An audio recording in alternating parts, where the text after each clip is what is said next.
Hello everyone and welcome back to the Great Book of Grudges. My name is Nathan and we're back with another Total War Warhammer video. We're taking a little break from the Chaos Demons today because I wanted to focus on a possible character series for the realm of Kislev. Today of course we'll be looking at the Ice Queen herself, the Tzarina Katarin. Of course, she's pretty much all but confirmed in regards to Total War Warhammer 3. I think her inclusion in the trailer pretty much just confirms her. Though there is no reason not to discuss her in the form of our possible character series, where we'll discuss her lore, her rules on the tabletop, and how she could be implemented into Total War Warhammer. So without further ado, let's begin. To better introduce this character to those not aware of her, we'll read over her entry into the Warhammer Fantasy Battles 6th edition supplement for Kislev. Tzarina Katarin, Ice Queen of Kislev. From the icy fastness of her capital city of Kislev, the Ice Queen Katarin rules her land with an aloof majesty.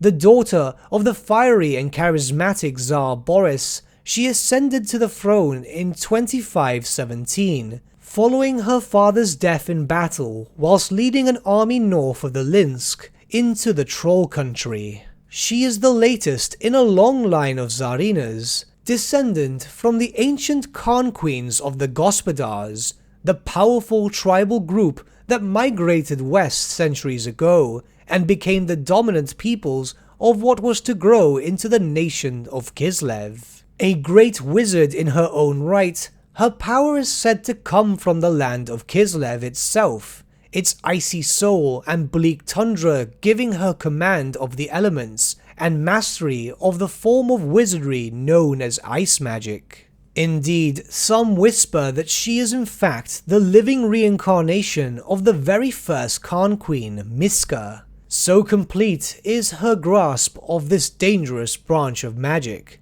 Upon her ascension to the throne of Kislev, it is said that the Bokar palaces have grown a new wing, half a mile long, made entirely of glittering ice. This wondrous creation would be beyond all but the most powerful ice mages, and it is here that Katarin remains for most of her time, granting audiences in an immense chamber of magically woven hoarfrost. Some believe that she simply prefers the chill of these frozen corridors, while others say that it is a display of her power to overawe would-be enemies and foreign ambassadors. Where Tsar Bokar was a man who preferred to lead from the front and was renowned for his courage and leadership, the Tzarina, in keeping with her icy powers, is aloof and remote, preferring to work through agents and generals. Only under the direst circumstances does the Tzarina join her armies, known in Kislev as polks. But when she does, it is often upon a mighty steed whose flanks shimmer with glittering ice crystals and whose breath is the winter wind, or riding an armored sled drawn by a team of identical beasts.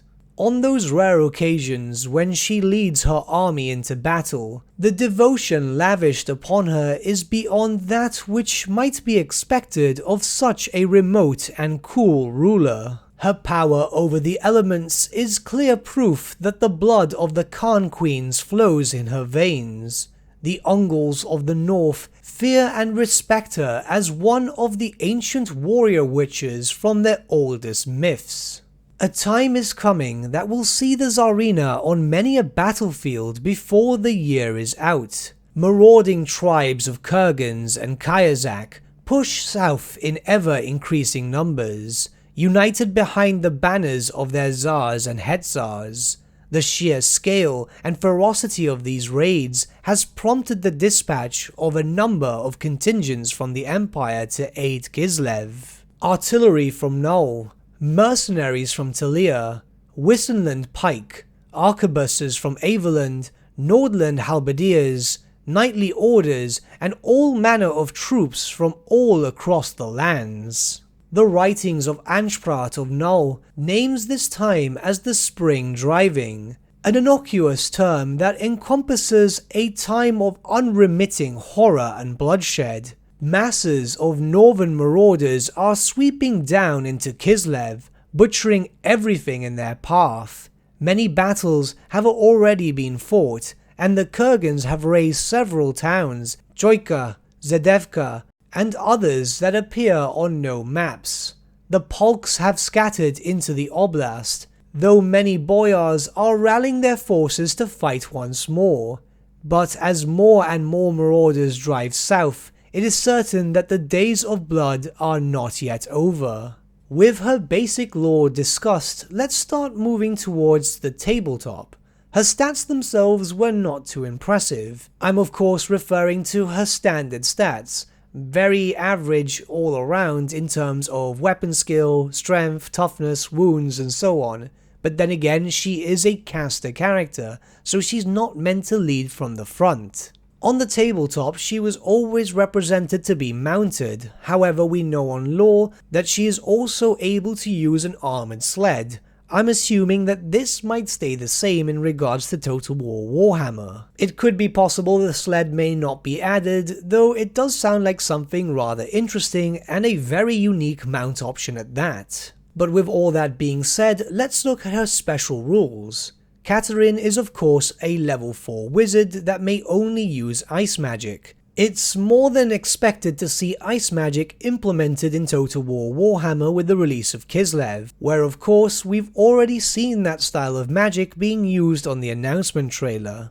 Her second special rule is that of Beloved of Kislev. The people of Kislev are utterly devoted to the Tzarina and would gladly lay down their lives for her. Any Kislevite unit joined by the Tzarina becomes stubborn, and all Kislevite units within 12 inches of the Tzarina may re-roll failed psychology tests. This is simple enough to translate into Total War Warhammer, where it's likely that any units in her armies will have a increased leadership bonus for being around her, as they would be inspired to fight for their queen.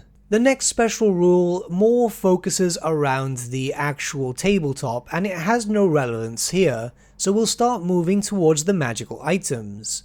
First is Fearfrost. Fearfrost is her magical ancient blade, and it's what we've seen her already use on the trailer.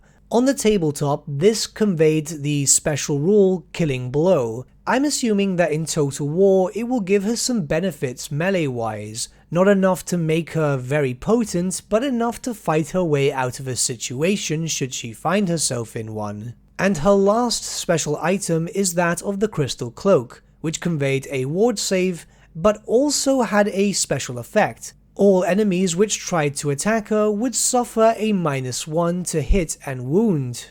The ward save is pretty much easy enough to translate.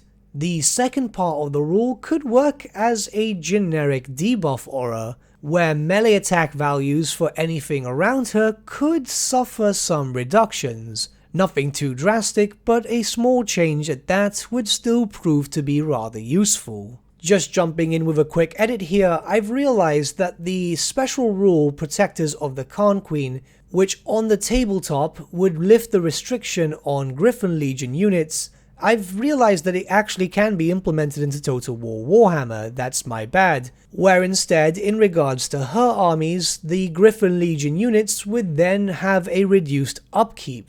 I think that makes more than enough sense. But the character in general did not have a lot of special rules. You have to take into account that, of course, this was a supplement character. Kislev never had its own full complete army book. Now, in terms of implementation, I believe that she will be the Kislev faction leader. This of course makes sense, as we can more or less speculate that Boris is indeed dead, especially if she does get referred to as the Ice Queen. I'm not confirming or denying his death, we'll have to wait for confirmation from Creative Assembly, but as we've seen from the trailer, it does have some parallels to her supplement lore entry. It can be assumed that she will begin her campaigns in the capital city of Kislev, Kislev City itself. I think that's going to fall more in line for the Mega Mortal Empires, as we still don't have any information as to the map style for the generic campaign. I'm honestly drawing a blank in regards to any possible unique mechanics, barring just one. We know that the Tzarina and Kislev itself has a beneficial relationship with that of the Empire, so it could be that the Tzarina could summon in defensive reinforcements from the Empire. This would work in a way of an NPC-controlled Imperial expedition, where they'll come to lend their aid against the forces of chaos. However, this force would not be able to be controlled in any certain way, and what would happen here is the force would move freely towards a target, fighting any enemies that may appear in its path. As soon as these expeditions spawn, they would be at war with the very same factions Kislev are. This NPC faction would act as a relief force, therefore they would not be able to take territories. In fact, when they attack any territories which would otherwise belong to Kislev, as soon as they've destroyed the enemy, they would automatically gift the settlement to Kislev. I think something like that would be rather lore-friendly, as we know that time and time again the Imperials have had to send aid up north in an effort to protect the bastion against the forces of chaos. But that is all I have to speak about the Tzarina herself. We'll of course get a very detailed lore video in due time, but what do you guys think about the Tzarina? Let me know your thoughts in the comments below, and let's start a bit of a discussion. And also let me know if you have any ideas in regards to possible faction mechanics specifically for her. But with that, my friends, we've come to the end of our video. Thank you so much for watching. If you did enjoy the video, might I suggest giving the video a like, or even subscribing to the channel, as it really does help us out. In the description section below are various links to different social media platforms such as Facebook, Instagram, and Discord. Also in the description section is an affiliate link with Element Games where you could buy loads of hobby-based products, not just Warhammer, for 10 to 25% off. Making a purchase using that link and also our special code, which is also in the description, supports the channel at no extra cost to you, which we think is rather cool. A big thank you to our patrons. Your support means the world to us. It's amazing that people want to help a small channel like us grow and get to a higher level of content. A big thank you to Gibraltar LUSC, Ryan Bertsche, Andrew Prince, and Okro for subscribing to us at our Fane level. You guys are super cool. And a big thank you to Edward Yule, VS Vasan, Aaron Whitman, and Shaggy for subscribing to us at our King level. Honestly, we can't thank you all enough. And lastly, a big thank you to all of you for liking, sharing, and commenting on these videos. Honestly, it's because of you guys that the channel's been growing at such a great pace lately, so we can't thank you all enough. But with that, my friends, thank you so much for watching once again, and we shall see you all again very, very soon. Have a good day.